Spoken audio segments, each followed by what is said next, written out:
السلام علیکم ورحمۃ اللہ وبرکاتہ۔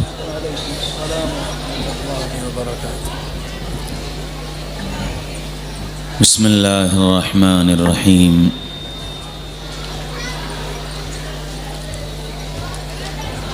الحمد للہ الذی رفع السماوات بغیر عمد ترونها وألقى في الأرض رواسي أن تميد بكم وجعل فيها فجاجا سبلا لعلكم تهتدون، ونشهد أن لا إله إلا الله وحده لا شريك له، ونشهد أن سيدنا ونبينا ومولانا محمدا عبده ورسوله، وصلى الله عليه وعلى آله وأصحابه وأزواجه وبارك وسلم تسليما كثيرا كثيرا، أما بعد فأعوذ بالله من الشيطان الرجيم، بسم الله الرحمن الرحيم۔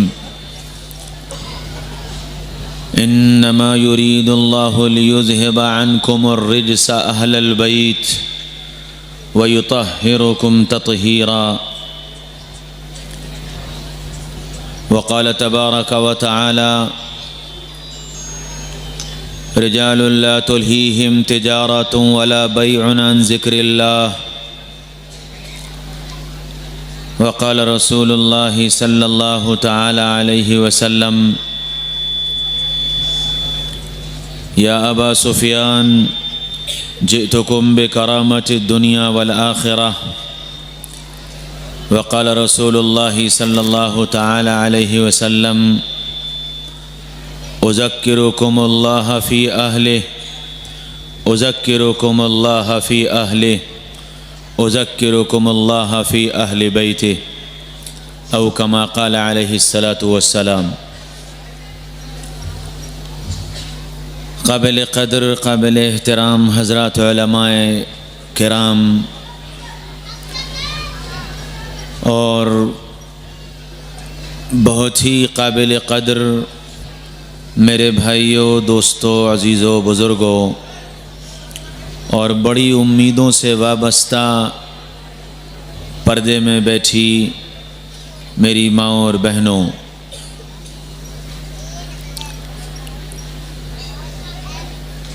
دنیا میں قومیں اپنی تاریخ سے پہچانی جاتی ہیں۔ جن قوموں کی کوئی تاریخ نہیں ہوتی ان قوموں کی کوئی پہچان نہیں ہوتی، اور جن قوموں کی تاریخ ہوتی ہے انہی قوموں کی تہذیب بھی ہوتی ہے، انہی قوموں کا کیلنڈر بھی ہوتا ہے، انہی قوموں کا کلچر بھی ہوتا ہے۔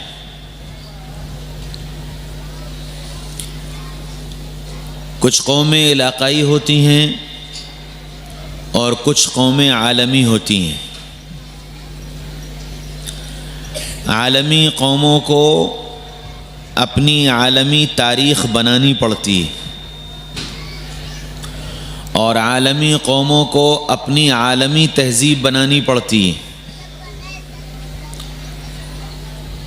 اور عالمی قوموں کو اپنا عالمی کیلنڈر بنانا پڑتا ہے اور اس کو بنائے رکھنا پڑتا ہے۔ یہ بات ساری دنیا جانتی ہے کہ الحمدللہ ثم الحمدللہ مسلمان ایک عالمی قوم ہے، اور ساری دنیا میں کم یا زیادہ الحمدللہ پائے جاتے ہیں، اور اللہ کا شکر ہے کہ اسلامی تہذیب بھی عالمی تہذیب ہے، اور یہ بھی اللہ کا فضل ہے کہ دنیا میں اگر عالمی سطح پر کیلنڈر جانے اور پہچانے جاتے ہیں تو ان کیلنڈروں میں ایک کیلنڈر اسلامی کیلنڈر ہے جو عالمی سطح پر جانا اور پہچانا جاتا ہے، اور اس کی وجہ یہ ہے کہ الحمدللہ اسلام کی اپنی ایک تاریخ ہے، اور یہ تاریخ حضرت حسین رضی اللہ عنہ سے نہیں، محمد رسول اللہ صلی اللہ علیہ وسلم سے نہیں، بلکہ ابتدائے انسانیت سے وابستہ ہے۔ اسلام کی تاریخ ابتدائے انسانیت سے وابستہ ہے، اور اس کی دلیل کہ یہ ابتدائے انسانیت سے وابستہ ہے، اس کی دلیل قرآن ہے۔ قرآن نے آدم علیہ السلام سے لے کر کے اور قیامت تک آنے والے اور گزرے ہوئے حالات کو یا بیان کیا ہے یا ان کی طرف اشارہ کیا ہے، اور جس دور اور جس زمانے کی تاریخ کو سمجھنا اور پڑھنا ہو، ابتدا اگر قرآن سے ہوگی تو انشاءاللہ اس دور اور اس زمانے کی تاریخ مدلل مل جائے گی۔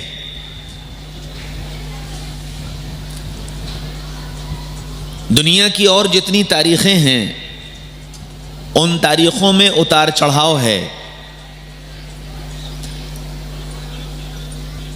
کمیاں ہیں یا زیادتیاں ہیں، لیکن اللہ کا فضل ہے کہ اسلام کی تاریخ محفوظ ہے اور مدلل ہے۔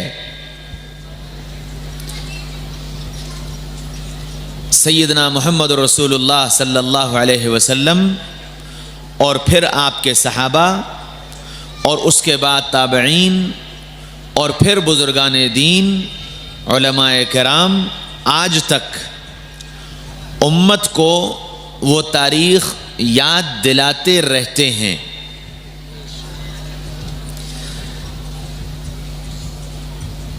اور یہ بات بھی یاد رکھیں کہ کوئی تاریخ دنیا کی کوئی قوم نہیں مٹاتی، بلکہ ہر قوم اپنی تاریخ کو یا تو خود بدلتی ہے یا خود مٹاتی ہے۔ تاریخ کو کوئی مٹا نہیں پاتا ہے، ہاں جب تک کہ وہ قوم خود ہی یہ طے نہ کر لے کہ ہمیں اپنی تاریخ بدل دینی ہے یا اپنی تاریخ مٹا دینی ہے۔ اور ایک موٹی سی مثال میں اس کی آپ کو دوں۔ ایک اسلامی کیلنڈر ہے، ہجری کا کیلنڈر جو کہلاتا ہے، جس کے 12 مہینے ہیں، محرم، صفر، ربیع الاول، ربیع الاخر، جمادی الاولی، جمادی الاخری، رجب، شعبان، رمضان، شوال، ذی القعدہ، ذی الحج، یہ 12 مہینے ہیں، یہ اسلامی کیلنڈر ہے۔ سیدنا عمر رضی اللہ عنہ نے اس کیلنڈر کی ابتدا کی، ہجرت کے واقعے سے اس کیلنڈر کو جوڑا، اور پھر عالم اسلام میں اسی کیلنڈر کے مطابق سارے کام کیے جانے لگے، اور دنیا اور خاص طور سے اسلامی ممالک اسی تاریخ کو جانتے تھے اور اسی تاریخ کے مطابق اپنے سارے کام کاج کیا کرتے تھے۔ ہندوستان جہاں 800 سالہ حکومت ہمارے اور آپ کے ہاتھ میں تھی، اس 800 سالہ دور میں بھی کام اسی کیلنڈر کے مطابق ہو رہے تھے۔ پھر کیا ہوا کہ یہ کیلنڈر ہماری زندگیوں سے بالکل مٹ گیا، اور ایسا ختم ہوا کہ نہ تاریخ یاد، نہ سن یاد، نہ مہینہ یاد۔ بڑوں کو یاد نہیں تو بچوں کو کہاں سے یاد ہوگا؟ مردوں کو یاد نہیں تو عورتوں کو کہاں سے یاد ہوگا؟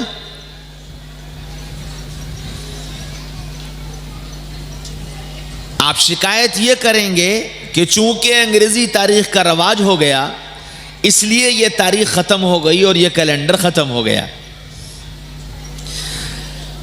انگریزی کیلنڈر کا رواج کیسے ہو گیا؟ انگریز تو صرف اس ملک میں 90 سال کے لیے آیا تھا، آپ 800 سال اس ملک میں رہے تھے اور حاکم بن کر رہے تھے، مکمل اختیارات کے ساتھ رہے تھے۔ تصور یہ ہے کہ انگریز آیا تھا اس ملک کو انگریز بنانے، اور وہ انگریز نہیں بنا پایا تو ملک چھوڑ کے چلا گیا۔ ایسا نہیں ہے، وہ ہم کو یہاں عیسائی بنانے نہیں آئے تھے، وہ عبداللہ کو مائیکل اور عبد الرحمن کو جیکب بنانے کے لیے نہیں آئے تھے، وہ عبداللہ کو عبداللہ رہتے ہوئے اور عبد الرحمن کو عبد الرحمن رہتے ہوئے اپنے رنگ میں رنگنے کے لیے آئے تھے، اور اتنی تندہی سے اس کام کو کیا کہ 90 سال کے عرصے میں اپنی تہذیب، اپنا کلچر، اپنا لباس، اپنا چہرہ، اپنا کیلنڈر، اپنے طور طریق، اپنا حساب و کتاب، سب کچھ مسلط کر کے چلے گئے، اور میں نے اور آپ نے سب کچھ قبول کر لیا۔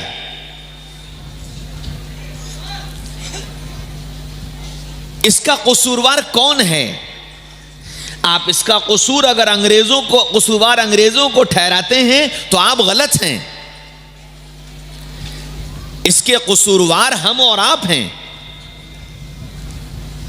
آپ کے سر پر کون بندوق لیے کھڑا ہوا تھا کہ تم اپنے کام اسلامی کیلنڈر کے مطابق نہیں کرو گے، تم اس عیسوی کیلنڈر کے مطابق کرو گے؟ کون آپ کے سر پر بندوق لیے کھڑا تھا؟ کون آپ کو زبردستی وہ لباس پہنا رہا تھا؟ کون آپ کے چہرے سے اسلامی شناخت کو مٹا رہا تھا؟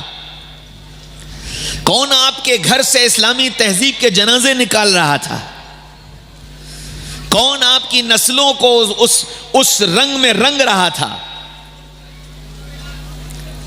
میرے بھائیوں، دوستوں، عزیزوں، بزرگوں اور میری بہنوں، یہ سارا کام ہم نے خود کیا ہے۔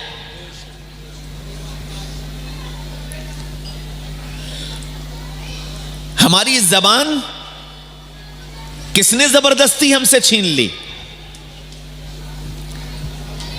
ہماری تاریخ اردو میں، ہمارا سارا لٹریچر اردو میں، ہمارے ماضی کے حساب و کتاب اردو میں، ہماری زمینوں کی لکھت پڑھت اردو میں۔ پرسوں میرے پاس 1941 کی ہریانہ کے ایک آدمی کے زمین کے کاغذات آئے کہ مولانا ذرا اس کا ہندی میں ترجمہ کر دیجئے۔ 1941-42 کے کاغذات تھے۔ پتہ یہ چلا کہ 1941-42 تک ہریانہ جیسے اسٹیٹ میں سارے کاغذات اردو میں ہی تیار ہوتے تھے اور اردو میں ہی لکھے جاتے تھے۔ اب اردو کس نے چھین لی ہم سے؟ اور کون سی بندوق کی نوک پر چھینی گئی؟ تاریخیں خود نہیں مٹتی ہیں، تاریخوں کو ہم خود مٹاتے ہیں۔ تہذیبیں خود نہیں مٹتی ہیں، تہذیبوں کو ہم خود مٹاتے ہیں۔ مولانا ابوالکلام آزاد نے اپنی کتاب میں لکھا تھا کہ جس قوم کو مٹانا ہو اس قوم سے اس کی زبان چھین لو، وہ قوم خود بخود مٹ جائے گی، وہ قوم خود بخود ختم ہو جائے گی۔ یہ تو اللہ کا کرم ہے کہ اللہ تعالیٰ نے اس اسلامی کیلنڈر سے رمضان کو جوڑ دیا اور عید کو جوڑ دیا اور عید الاضحیٰ کو جوڑ دیا اور سیدنا حسین رضی اللہ عنہ کی شہادت کو جوڑ دیا اور جناب رسول اللہ صلی اللہ علیہ وسلم کی آمد کو جوڑ دیا۔ یہ ایسے واقعات ہیں جس کی وجہ سے وہ کچھ مہینے اور کچھ تاریخیں اور کچھ ایام یاد رہتے ہیں، ورنہ اگر ان ساری چیزوں کو نکال لیا جائے تو ہماری زندگیوں کے اندر اسلامی تاریخ کا کہیں کوئی وجود اور کہیں کوئی بقا نہیں رہ گیا ہے۔ اور علماء نے لکھا ہے کہ اگر پورے محلے میں کوئی آدمی اسلامی تاریخ کا جاننے والا نہیں ہے تو پورا محلہ گناہگار ہے۔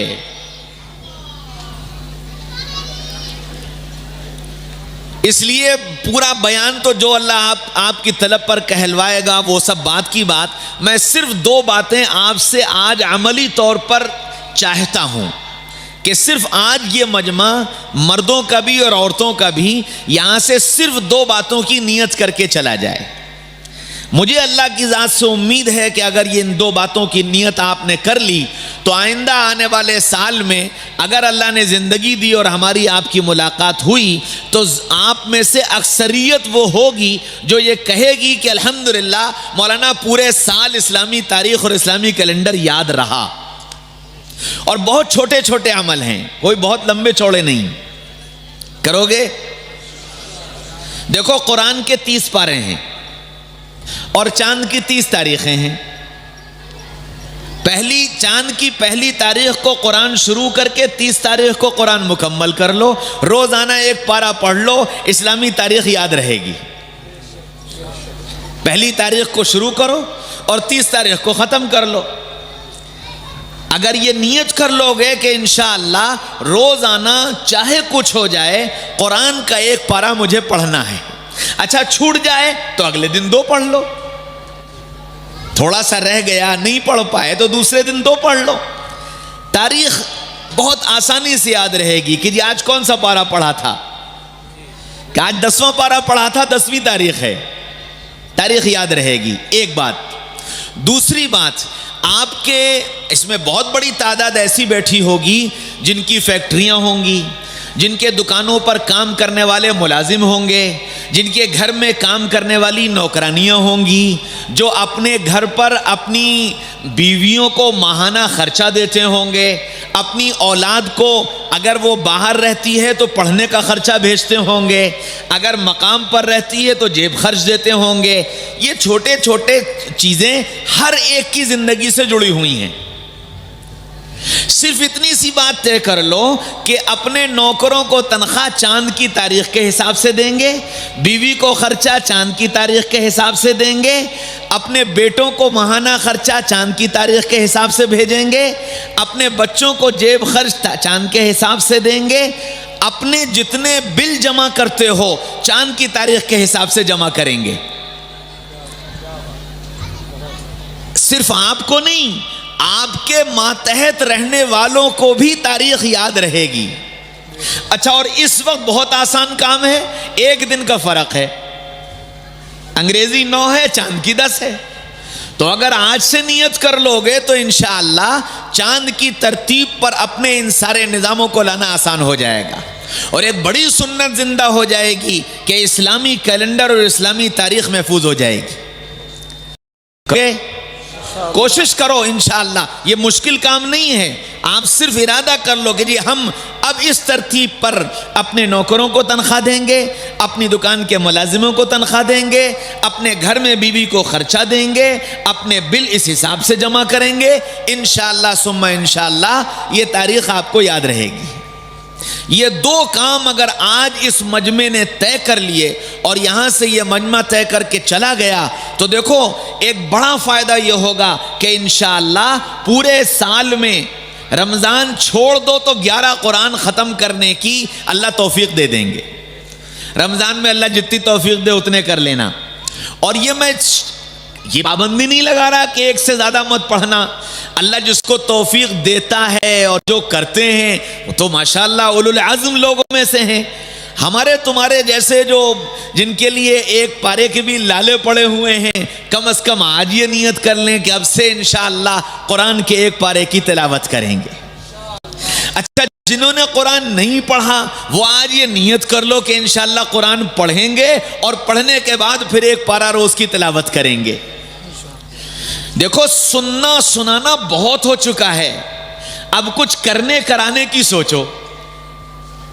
بیانات ماشاءاللہ پہلی محرم سے آج 10 محرم ہو گئی، روز آنا آپ 1-1.5 گھنٹہ 2 گھنٹہ بڑے بڑے علماء اور بزرگان دین اور اہل اللہ کے خطابات سنتے چلے آ رہے ہیں، اور بہت ساری باتیں آپ نے سن لی، اور مجھے حسن ظن ہے اور اللہ کی ذات سے امید ہے کہ اس مجمع میں سے بہت بڑی تعداد وہ ہوگی جس نے ان 10 دنوں میں جو کچھ سنا ہوگا اس میں بہت ساری چیزوں پر عمل کرنے کی نیت کی ہوگی اور ارادہ کیا ہوگا۔ میرے بھائیوں، دوستوں، عزیزوں، بزرگوں، اللہ کرے کہ ایسا ہوا ہو، اور اگر خدا نہ خواستہ نہیں ہو پایا تو کم از کم آج نیت کر لو کہ انشاءاللہ اس 10 دنوں کے اندر جو باتیں سنی تھیں، جتنی بس میں ہے اتنی تو شروع کر دیں، جتنی بس میں ہے۔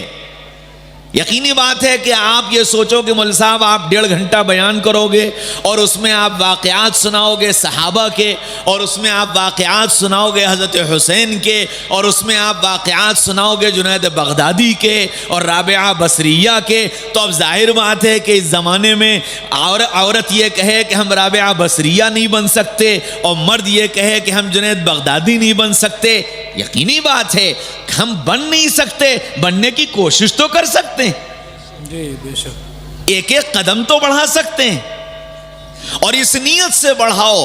اللہ کے نبی صلی اللہ علیہ وسلم نے فرمایا کہ کوئی شخص قرآن یاد کرنا شروع کرے اور یہ نیت کرے کہ میں قرآن حفظ کروں گا، قرآن یاد کرنا شروع کرے اور ایک آیت یاد کرے، پورے مہینے میں 30 آیتیں یاد کی اور پھر 31ویں دن وہ اللہ کو پیارا ہو گیا۔ اللہ کے نبی صلی اللہ علیہ وسلم نے فرمایا کہ یہ 30 آیت کا یاد کرنے والا کل قیامت کے میدان میں حافظ قرآن بنا کر اٹھایا جائے گا، اللہ اکبر، صرف اس نیت پر کہ اس نے نیت کر لی تھی کہ میں حافظ بنوں گا، اور اس کے لیے ایک قدم بڑھانا شروع کر دیا تھا۔ میرے بھائیوں، دوستوں، عزیزوں، بزرگوں، ہم حسن بصری نہیں بن سکتے، ہم جنید بغدادی نہیں بن سکتے، ہم رابعہ بصریہ نہیں بن سکتے، ہم شعوانہ نہیں بن سکتے، ہم اس جیسا بننے کی کوشش تو شروع کر سکتے ہیں، مر گئے تو اللہ کے یہاں کل قیامت کے میدان میں انشاءاللہ ان کے قدموں میں کھڑے کر دیے جائیں گے۔ یہ کوئی معمولی سودا ہے، یہ کوئی معمولی کامیابی ہے؟ اس لیے اتنی نیت، کچھ نہ کچھ کرنے کرانے کی نیت کہ ہم مجمع سے کچھ نیت لے کر کے جائیں، کچھ ارادہ کر کے جائیں۔ تو میں نے بہت لمبا چوڑا آپ سے ارادہ نہیں کروایا، بہت چھوٹی سی نیت کروا رہا ہوں۔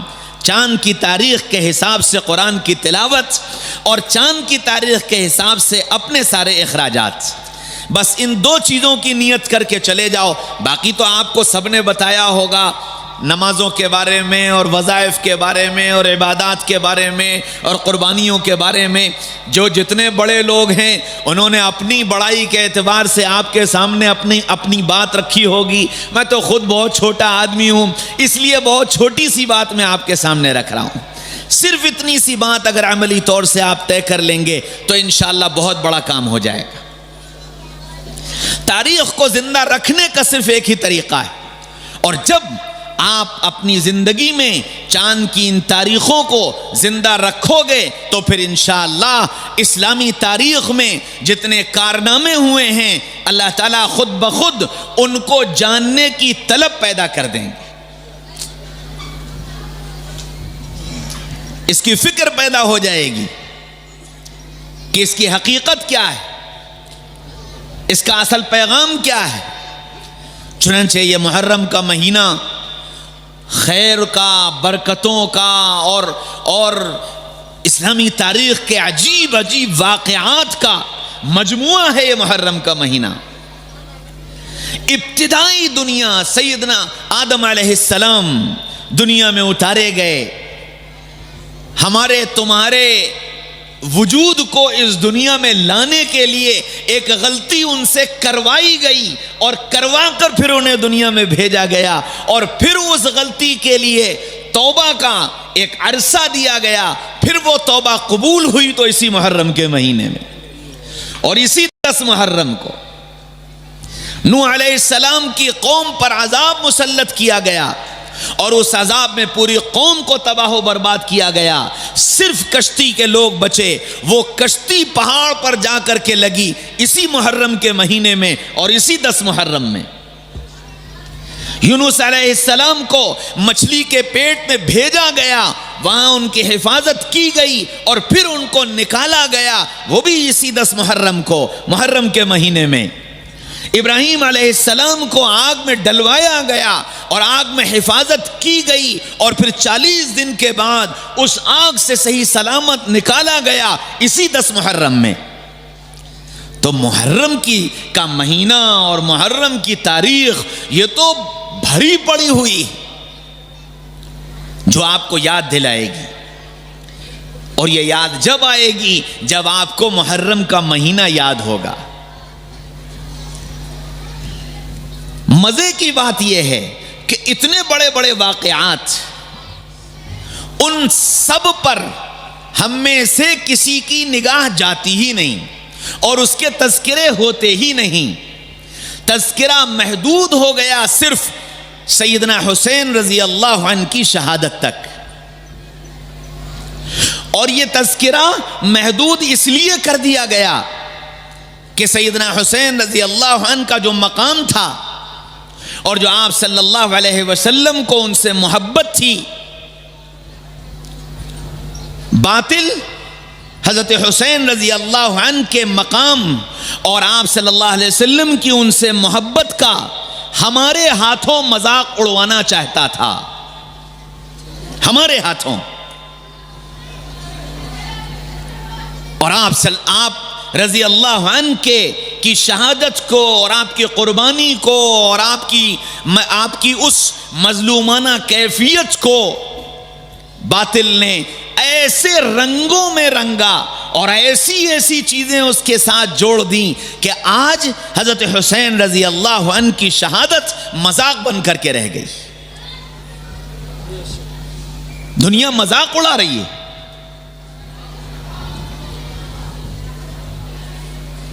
جبکہ حضرت حسین رضی اللہ عنہ سے محبت، آل رسول سے محبت اور نبی پاک صلی اللہ علیہ وسلم سے محبت کا اثر تو یہ تھا کہ محرم کا مہینہ شروع ہوتا، ہمارے چہروں سے مسکراہٹ چلی جاتی۔ لیکن آپ بازاروں میں چلے جاؤ اور راتوں کو چکر ذرا لگاؤ، کوئی ایک چہرہ لا کر دکھا دو جس کے بارے میں یہ کہا جا سکے کہ یہ بڑا غمگین آدمی ہے اور اس کی طبیعت پر اور اس کے چہرے پر سیدنا حسین رضی اللہ عنہ کی شہادت کا اور ان کے تکلیفوں کا درد اس کے چہرے سے نظر آ رہا ہے۔ کوئی ایک چہرہ دکھا دو۔ کربلا کے میدان میں سیدنا حسین رضی اللہ عنہ نے جو پیغام دیا تھا، میں 2 لفظوں میں پورے کربلا کے میدان کا خلاصہ اگر عرض کروں کہ پورے کربلا کی جنگ کے میدان کا جو پیغام تھا وہ 2 لفظ تھے، ایک سجدہ، ایک پردہ۔ بے شک سبحان اللہ سبحان اللہ۔ پورے کربلا کا پیغام ایک سجدہ اور ایک پردہ، کہ حضرت حسین رضی اللہ عنہ نے کربلا کے میدان میں تیر کھاتے ہوئے، جسم سے خون ٹپکاتے ہوئے، جسم کے ٹکڑے ہوتے ہوئے سجدہ کیا ہے، اور کربلا کی اس دھرتی کو اور اس زمین کو اپنے پسینے سے نہیں، اپنے خون کے قطروں سے سجدے کی حالت میں رنگا ہے، اور قیامت تک کے آنے والے لوگوں کو بتا دیا تھا تم پر کتنے مظالم ہو سکتے ہیں، تم پر کتنی زیادتیاں ہو سکتی ہیں، تم پر کتنی تکلیفیں آ سکتی ہیں، تم کتنی پریشانیوں میں مبتلا کیے جا سکتے ہو۔ تمہاری وہ تکلیفیں، تمہاری وہ پریشانیاں، تمہاری وہ مصیبتیں کربلا کے میدان سے زیادہ نہیں ہو سکتی۔ اور ان ساری تکلیفوں کے بیچ میں حسین جیسے کو، جس کو خطاب مل چکا تھا سیدہ شباب اہل الجنہ، جب حسین جیسے کو سجدہ چھوڑنے کی اجازت نہیں تو تم کیسے سجدہ چھوڑ سکتے ہو؟ ایک بات سجدے کی حفاظت، اور پھر دوسری بات اسی کربلا کے میدان میں سیدنا حسین رضی اللہ عنہ کی بہن زینب بھی موجود ہیں، آپ کی اہلیہ محترمہ شہر بانو بھی موجود ہیں. ساری تاریخ کی کتابیں اٹھا لو، اپنوں کی پرایوں کی، اپنوں کی غیروں کی، محبت کرنے والوں کی دشمنوں کی، سب کی کتابیں اٹھا لو اور کسی ایک کتاب میں ایک لائن ایسی دکھا دو کہ زینب بے پردہ ہو کر حسین کے غم میں خیمے سے باہر آ گئی تھی اور شہر بانو حسین کے غم میں بے پردہ ہو کر خیمے سے باہر آ گئی تھی. کوئی ایک لکیر دکھا دو. اور اس تکلیف کے میدان میں جہاں ہوش فاختہ ہو جاتے ہیں، جہاں گود کا بچہ تڑپتا ہوا لا کر کے گودی میں ڈال دیا گیا ہو، جہاں بھائی کی کٹی گردن نظر آ رہی ہو، جہاں شوہر کے جسم کے ٹکڑے نظر آ رہے ہوں، جہاں چیخ کر اور تڑپ کر آوازیں نکل رہی ہوں، واہ محمدہ واہ محمدہ، ہائے محمد ہائے محمد صلی اللہ علیہ وسلم، آؤ تو صحیح، دیکھو تو صحیح آج تمہارے نواسے کے ساتھ کیا ہوا. ایسے واویلے مچ رہے ہوں اور ان واویلوں کے بیچ میں زینب کے چہرے سے نقاب نہ ہٹے، سر سے آنچل نہ ہٹے، شہر بانو کے چہرے سے نقاب نہ ہٹے، سر سے آنچل نہ ہٹے. ساری دنیا کی عورتوں کے لیے ایک مثال قائم کر دی گئی. تم پر کتنے ظلم ہو سکتے ہیں، تم پر کتنے درد آ سکتے ہیں، تم پر کتنی تکلیفیں آ سکتی ہیں، زینب اور شہر بانو سے زیادہ نہیں ہو سکتی. پھر تم سرے بازار بے پردہ کیسے پھرتی ہو؟ کربلا کا پیغام ہے یہ. دو لفظوں میں یاد کر کے چلے جانا اور ساری دنیا کو یہ بتانا کہ کربلا کا پیغام اگر سننا چاہتے ہو تو یہ دو لفظ یاد کر لو کہ حضرت حسین رضی اللہ عنہ نے دو لفظ دیے تھے، سجدہ اور پردہ. مردوں کے لیے سجدہ، عورتوں کے لیے پردہ. میرے بھائیوں، دوستوں، عزیزوں، بزرگوں، اور ایسی قربانی کو مذاق بنا دیا گیا، کھلواڑ بنا دیا گیا. حضرت حسین رضی اللہ عنہ پیاسے ہیں، ساتھ بچہ پیاسا ہے. بہن بھائی کے پاس اس بچے کو بھیجتی ہے کہ بھیا اس کو لے جاؤ، اس کو تو پانی مل ہی جائے گا، اس کو دشمن پانی دینے سے منع نہیں کریں گے. ان دشمنوں کے بھی اپنے چھوٹے چھوٹے معصوم بچے ہیں، اس بچے کو لے کر جاؤ، اسے تو پانی مل جائے گا. لیکن اس بچے کو بھی پانی کے بجائے تیر ملا تھا اور اس تیر سے خون کا فوارہ چھٹا تھا اور حضرت حسین رضی اللہ عنہ نے اس خون کے فوارے کو اپنے ہاتھوں میں لے کر آسمان کی طرف یوں اچھالا اور یوں کہا، اے اللہ آپ دیکھ رہے ہیں نا، آپ دیکھ رہے ہیں نا، اے اللہ اگر آپ راضی ہیں تو میں بھی راضی ہوں، میں بھی راضی ہوں. پیاسے تھے، ایک دن، دو دن، تین دن کے پیاسے ہیں. اور اس پیاس کا غم، اس پیاس کا درد، اس پیاس کی تکلیف شربت پی پی کر منائی جائے، شربت پلا پلا کر منائی جائے. کتنا مذاق اڑاؤ گے میرے حسین کا، کتنا مذاق اڑاؤ گے، شرم نہیں آتی، کلیجے نہیں پھٹ جاتے تمہارے کہ یہ کیا کر رہے ہو؟ کچھ خیال نہیں آیا کہ نبی پاک صلی اللہ علیہ وسلم کو حسین سے کتنا پیار تھا. ہمارے اس عمل پر کیا خوش ہوں گے کہ میرے لختے جگر کے ٹکڑے ٹکڑے کر دیے گئے، پیاسا مرنے پر مجبور کر دیا گیا، اور یہ ان کا غم شربت پی پی کر مناتے ہیں. کون سی دیوانگی ہے یہ؟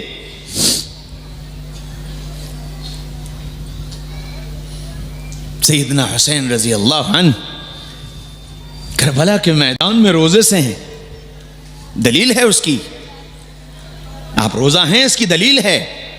جمعرات کا دن تھا، دن گزرا، رات آئی، اپنے ساتھیوں سے کہا کہ دیکھو آج جمعے کی رات ہے، جلدی سے سو جاؤ، آخر رات میں اٹھ کر اللہ کو منائیں گے۔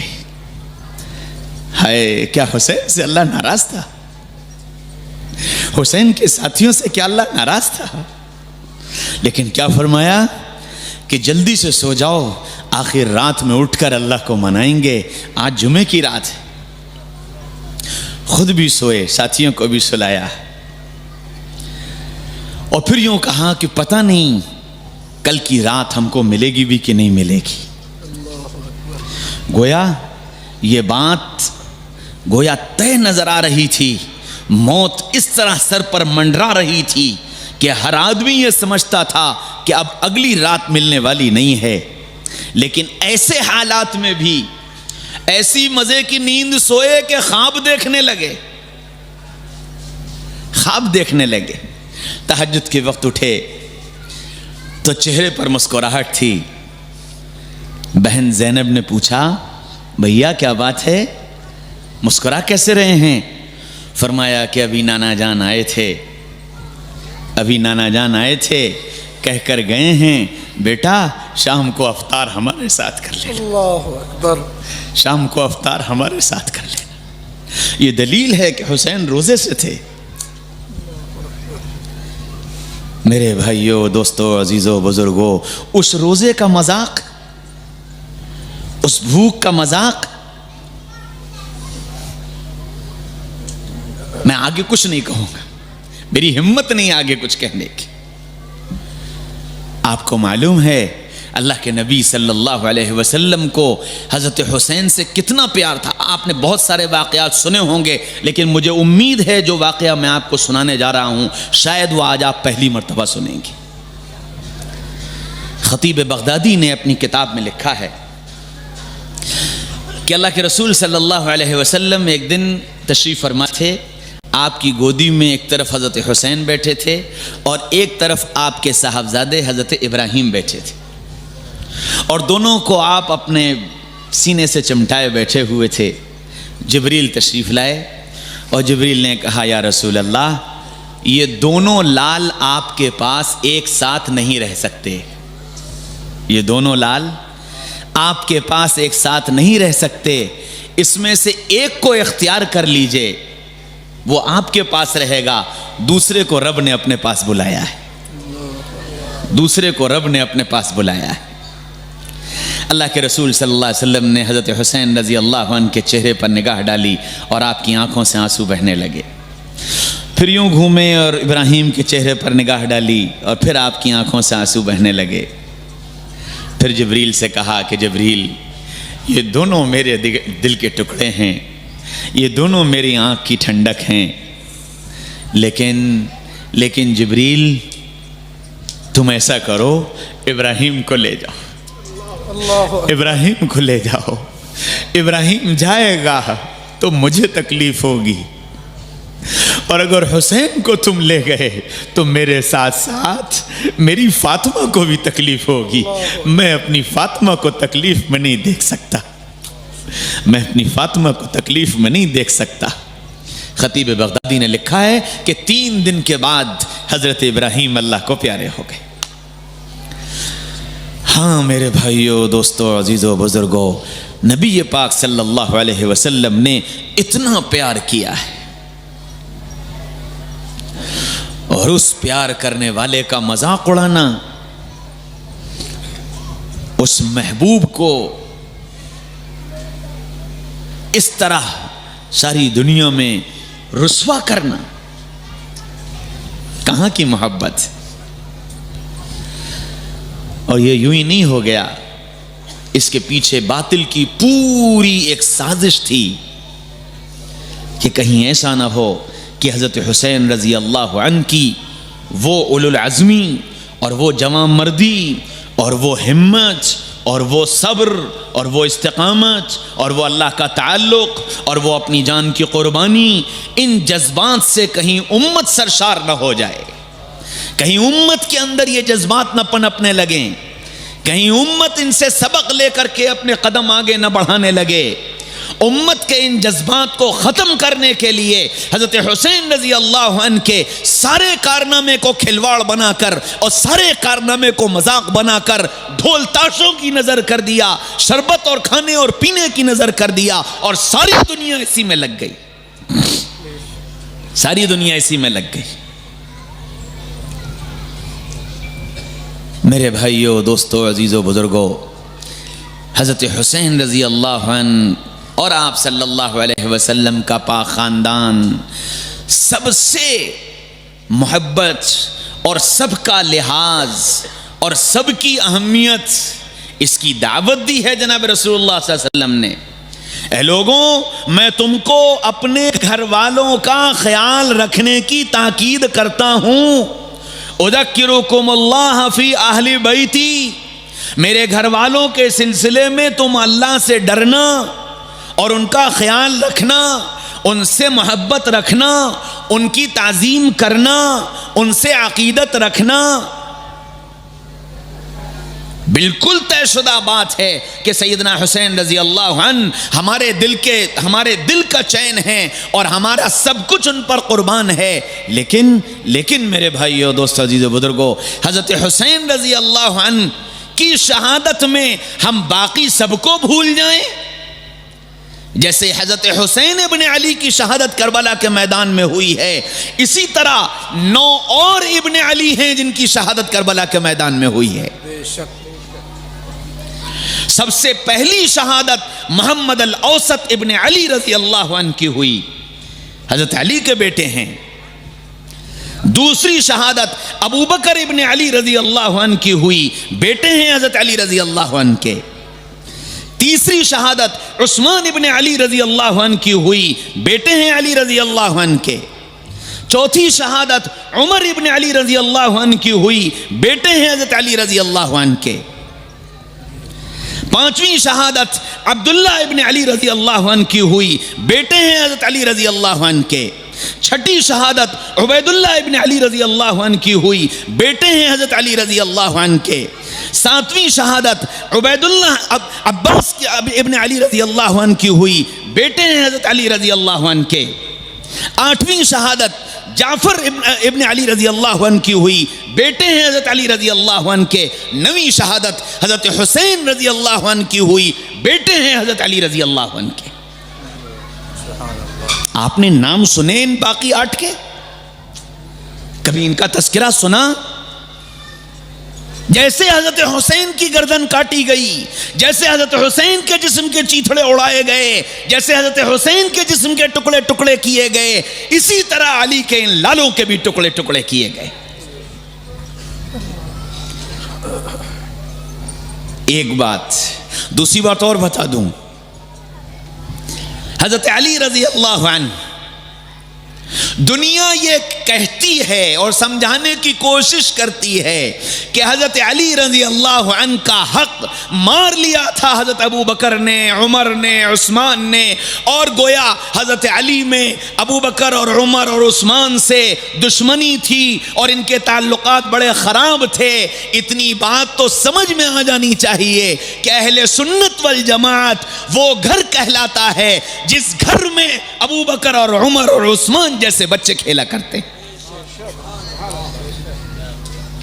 حضرت علی رضی اللہ عنہ کے بیٹے ہیں، آپ نے نام پسند کیا ابو بکر، آپ نے نام پسند کیا عمر، آپ نے نام پسند کیا عثمان، اور اپنے بیٹوں کا نام رکھا ہے۔ دوسری بات، حضرت عمر رضی اللہ عنہ نے جنگ قادسیہ میں جب ایران کو فتح کیا ہے اور ایران سے جب مال آیا، مال غنیمت آیا، غلام آئے، باندیاں آئیں، تو انہی میں اس بادشاہ کی بیٹی شہربانو شہزادی وہ بھی گرفتار ہو کر کے آئی، حضرت عمر رضی اللہ عنہ کی خدمت میں لائی گئی۔ یہ شہربانو ہے، شہزادی ہے، بادشاہ کی بیٹی ہے۔ حضرت عمر نے اعلان کیا یہ شہزادی ہے تو اس کا نکاح شہزادے سے ہوگا، یہ شہزادی ہے تو اس کا نکاح شہزادے سے ہوگا. اور جب یہ اعلان ہوا دنیا یہ سمجھی کہ شہزادہ عبداللہ ابن عمر ہوگا, اس سے نکاح ہوگا. حضرت عمر رضی اللہ عنہ نے حضرت علی کو بلایا اور علی سے کہا, علی شہر بانو آئی ہے, یہ شہزادی ہے, میرا اور تمہارا کائنات کا شہزادہ حسین ہے, شہر بانو حسین کو زیبا دیتی ہے. میری رائے یہ ہے کہ شہر بانو کا نکاح حسین سے کر دیا جائے رضی اللہ عنہم. یہ رشتے محبتوں پر قائم ہوتے ہیں یا دشمنیوں پر؟ میرے بھائیو, دوستو, عزیزو, بزرگو, تاریخ اس لیے بدل دی گئی کہ تاریخ کو ہم نے محفوظ نہیں رکھا, تاریخ کو ہم نے یاد نہیں رکھا. ہم یاد رکھتے تو ہمیں پتہ ہوتا کہ حضرت عمر کون ہیں, حضرت عثمان کون ہیں, حضرت علی کون ہیں, اور پھر ان کے ساتھ جو رشتے ہیں, ان کے آپس میں جو تعلقات ہیں, جو محبتیں ہیں, جو عظمتیں ہیں ایک دوسرے کے لیے, معمولی بات. حضرت عمر رضی اللہ عنہ گلی میں تشریف لے جا رہے ہیں, حضرت حسن اور حسین کھیل رہے ہیں. حضرت عمر کا جلال اتنا تھا کہ انسان تو انسان, شیطان بھی بھاگ جایا کرتا تھا. حضرت عمر گزرے تو بچے کوئی دائیں کوئی بائیں سب چھپ گئے. اب حضرت حسن اور حسین کا جو کھیل تھا وہ ختم ہو گیا. بچے تھے, غصہ آ گیا. حضرت عمر رضی اللہ عنہ کا ہاتھ پکڑ لیا, کہنے لگے, کون ہیں آپ, کیا ہیں آپ, سوائے اس کے کہ میرے نانا کے غلام ہیں, سوائے اس کے کہ میرے نانا کے غلام ہیں, آپ نے ہمارا کھیل بگاڑ دیا. سیدنا عمر رضی اللہ عنہ وہیں بیٹھ گئے اور ان حضرت حسین رضی اللہ عنہ کو اپنے سینے سے چمٹا لیا اور یوں کہا, بیٹا کل قیامت کے میدان میں بھی کہہ دینا عمر میرے نانا کا غلام تھا. قیامت کے میدان میں بھی کہہ دینا عمر میرے نانا کا غلام تھا. ہاں میرے بھائیو, دوستو, عزیزو, بزرگو, یوں صحابہ نے حضرت حسین رضی اللہ عنہ سے محبت کی. کل میں ایک جج صاحب سے ملنے کے لیے گیا تو وہ جج صاحب کہنے لگے کہ میں ایک تقریر سن رہا تھا, اس میں ایک صاحب یہ کہہ رہے تھے کہ حضرت حسین رضی اللہ عنہ کے زمانے میں جو صحابہ تھے وہ سب حسین کے دشمن تھے اور کسی نے حسین کا ساتھ نہیں دیا. میں نے کہا کہ پتہ نہیں انہوں نے کس رو میں یہ بات کہہ دی. صرف اتنی سی بات میں ایک جملہ آپ سے کہتا ہوں کہ کربلا کے میدان میں آل رسول تو صرف 17 اور آگے کی روایت لے لو تو 22 آل رسول تھے. باقی اور کون تھے؟ باقی تو سب صحابہ تھے. صحابہ تھے, یہ صحابہ کی اولاد تھے. اور پھر حضرت حسین رضی اللہ عنہ سے محبت میں سارے صحابہ نے جو ان تک جا سکتا تھا اور جو ان تک پیغام پہنچا سکتا تھا, ہر ایک نے یہ کہا تھا کہ میرے نبی کے لاڈلے اور میرے نبی کے آنکھ کے تارے, دیکھو یہ کوفہ والے یہ بدتینت ہیں, انہوں نے تمہارے باپ کے ساتھ دغا کی ہے, ہماری رائے ہرگز نہیں کہ تم ان کے پاس جاؤ. سب نے کہا تھا, سب نے کہا تھا. جب نہیں مانے تو یہ کہا کہ اچھا جانے سے پہلے اپنا ایک قاصد بھیج دو. جب بہت اصرار کیا تو مسلم ابن عقیل رضی اللہ عنہ کو بھیجا. وہ گئے, جا کر کے حالات کا جائزہ لیا اور حضرت حسین رضی اللہ عنہ کے کوفہ پہنچنے سے پہلے ان کو مار دیا. مسلم ابن عقیل کو مار دیا. حضرت حسین رضی اللہ عنہ کے ذہن میں تھی اپنے بڑوں کی بات, صحابہ کی بات ذہن میں تھی. وہاں پہنچنے کے بعد جب کوفیوں نے منہ پھیر لیا تو حضرت حسین نے بورا بھر کر خطوط ان کے سامنے پلٹے اور یوں کہا, کیا تم نے یہ خط لے کر مجھ کو نہیں بھیجے تھے؟ کیا تم نے ان خطوں کے ذریعے مجھ کو نہیں بلایا تھا؟ اب تم کیوں منہ پھیرتے ہو؟ سب کہنے لگے, حسین یزید کے ہاتھ پر بیعت کر لو, تمہاری بلے بلے ہو جائے گی, تم جو چاہو گے وہ مل جائے گا, جنگ مت لڑو, مقابلے پر مت آؤ. حضرت حسین رضی اللہ عنہ نے فوراً اس وقت یزید نے جو دھوکے کا کام کیا وہ یہ کیا کہ جیسے ہی پتہ چلا کہ حضرت حسین رضی اللہ عنہ کوفہ آ رہے ہیں, فوراً حضرت نعمان ابن بشیر رضی اللہ عنہ جو گورنر تھے کوفہ کے, ان کو معزول کر کے عبید اللہ بن زیاد کو گورنر بنا دیا. عبید اللہ بن زیاد آیا تو اس نے کوفہ والوں کو جمع کیا اور یوں کہا, اے کوفہ والوں, میں تمہارے لیے ایک تحفہ لے کر آیا ہوں. سارے کوفہ والے جمع ہو گئے. اس نے میان سے تلوار نکالی اور کہا, دیکھو یہ تحفہ لایا ہوں, جو یزید کے ہاتھ پر بیعت نہیں کرے گا اس کی گردن اڑا دوں گا. اور بس اتنی ہنکار میں کوفی پھر گئے. حضرت حسین رضی اللہ عنہ تشریف لائے, عبید اللہ بن زیاد سے ملاقات ہوئی, اس نے سارا پیغام سنایا. حضرت حسین کے ذہن میں ساری تصویر آ چکی تھی. ساتھ والے جتنے تھے وہ یہ کہتے تھے کہ ہم مسلم ابن عقیل کا بدلہ لیں گے. حضرت حسین رضی اللہ عنہ نے کہا عبید اللہ سے کہ ہماری تین باتیں. پہلی بات, ہماری یزید سے ملاقات کرا دو, ہم یزید سے براہ راست بات کریں گے. یہ نہیں مانتے, ہمیں واپس جانے دو, ہم مدینہ واپس جا رہے ہیں, ہم کوئی مقابلہ نہیں کریں گے, ہم مدینہ واپس چلے جائیں گے. یا پھر ہم کو اجازت دے دو کہ ہم کسی اسلامی لشکر کے ساتھ جا کر اللہ کے راستے میں اپنی جان کی قربانی دے دیں اور اللہ کے کلمے کی سر بلند کرنے کی محنت کریں. عبید اللہ بن زیاد نے ان تینوں باتوں کو تسلیم کیا کہ ٹھیک ہے, اور یہ پیغام یزید کے پاس کہلوایا. یزید نے بھی قبول کر لیا, اور قبول کرنے کے بعد شمر سے کہا کہ جاؤ اور حسین ابن علی کو لے کر کے آؤ. شمر نے بدبختی کی. شمر آیا اور آ کر کہنے لگا کہ تم یزید سے ملاقات تو کر سکتے ہو, لیکن ایک شرط ہے کہ تم کو عبید اللہ بن زیاد کے ہاتھ پر یزید کے لیے بیعت کرنی پڑے گی, اور واپس ہم تمہیں جانے نہیں دیں گے. بیعت کرو اور ہمارے ساتھ چلو, اور بیعت نہیں کرتے ہو تو ہم مقابلہ کریں گے. اب کیا راستہ تھا؟ جب یہ بات کہی شمر نے, تب حضرت حسین رضی اللہ عنہ نے اپنے ساتھیوں سے کہا کہ یہ بات میرے لیے ہے, تم میں سے جو واپس جانا چاہے واپس چلا جائے, جو واپس جانا چاہے واپس چلا جائے. لیکن وہ جتنے عاشقان رسول اور عاشقان حسین تھے, سب نے یہ کہا کہ نہ, ہم آپ کا پسینہ جہاں گرے گا وہاں اپنا خون کا قطرہ گرانے کے لیے تیار ہیں, اور ہم اپنی جانوں کے نذرانے آپ کی حفاظت میں پیش کر دیں گے, ہم یوں آپ کو چھوڑ کر نہیں جا سکتے. تب وہ جنگ ہوئی, اور پھر حضرت حسین رضی اللہ عنہ کی شہادت ہوئی, اور وہ پوری داستان ہے, وہ واقعات ہیں, وہ سب کچھ ہے. لیکن میرے بھائیوں, دوستوں, عزیزوں, بزرگوں, اتنا تاریخ کو خلط ملط کیا گیا, اتنا اجاڑا گیا, اتنا خراب کیا گیا کہ صحیح تصویر ہی مسخ ہو جائے, صحیح شکل ہی باقی نہ رہنے پائے. اور جو پیغام حضرت حسین رضی اللہ عنہ کربلا کے میدان سے امت کو اور انسانیت کو دینا چاہتے تھے, وہ پیغام امت تک پہنچنے نہ پائے.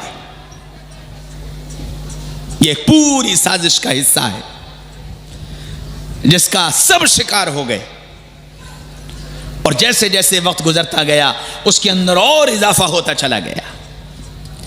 اس لیے میرے بھائیوں, دوستوں, عزیزوں, بزرگوں, ہم حضرت حسین رضی اللہ عنہ سے محبت کرتے ہیں تو محبت کا تقاضا یہ ہے کہ ہم حضرت حسین رضی اللہ عنہ جیسے باہمت بنیں.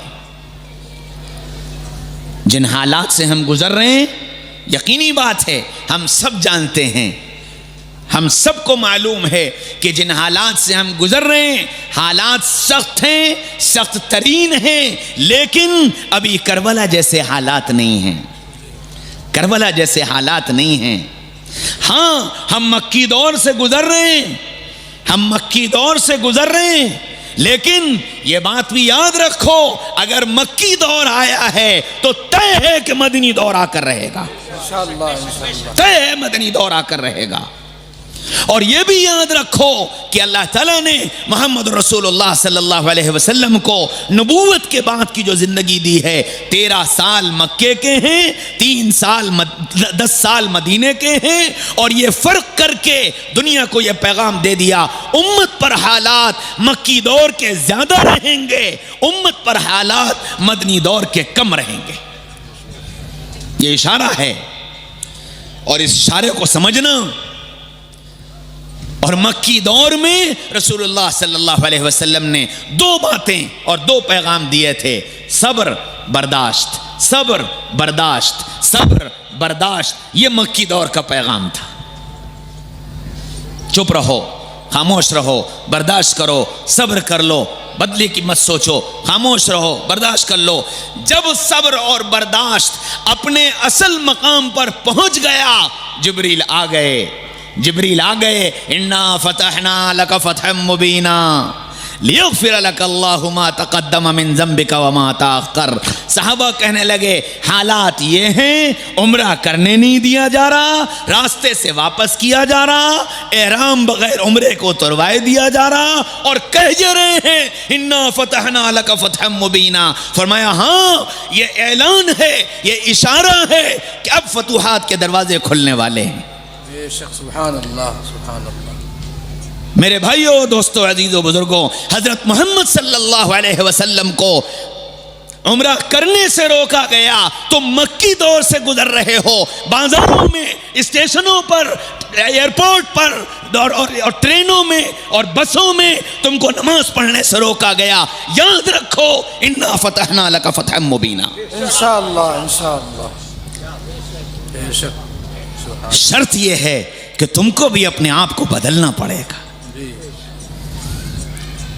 تمہیں اپنے سجدے کی حفاظت کرنی پڑے گی،